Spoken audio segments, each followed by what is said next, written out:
ان شاء الله خير. بص السونار ده، شايفه الشاشه بتاعته اكبر واوضح ازاي؟ الجهاز كله احدث. ان شاء الله هيطلع طفل واحد بس. يا رب ان شاء الله.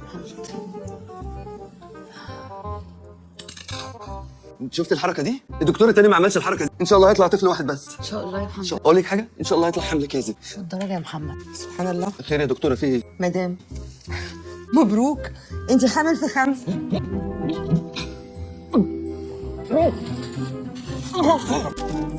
حضرتك قلت ايه؟ المدام حامل في 5. 5 يعني ايه؟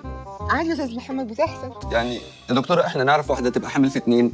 مره في زمان واحده عندنا في البلد حملت في 3 وده كان حدث بالنسبه لنا، حتى لما ماتت عملوا لها مقام. لكن 5 يعني ايه؟ 5 يعني ايه؟ انت شفتي حلقه عمرو الليثي؟ كان مره جايب واحده 9 في بطن واحده. شوفي الحلقه. هل احنا مالنا؟ احنا ومال استاذ عمرو الليثي؟ احنا مالنا؟ هو استاذ عمرو الليثي يصرف على العيال لما انا اخلفهم؟ انا مش عارفه حضرتك متوتر ليه؟ عشان بتقولي لي 5. دكتوره معلش يا دكتوره، انا اسف. هو احنا ممكن ننهي الحمل ده؟ ليه؟ مسافرين اصلا، فمش هنبقى فاضيين يعني. لا معلش، هو مثلا لو كان في خطر على صحه الام، بس في الكيس دي مفيش خطر على الام. في خطر على الاب. الحمد لله المدام شابه وصحتها كويسه والرحم زي الفل والاجنه ال5 زي الفل. ايه الاجنه دول؟ انت حامل في ايه يا شروق؟ اطمنوا، انا ان شاء الله باذن الله الحمل ده هيكمل من غير اي مشاكل. افرحوا. هو حضرتك فرحانه ليه؟ انت فرحانه فينا؟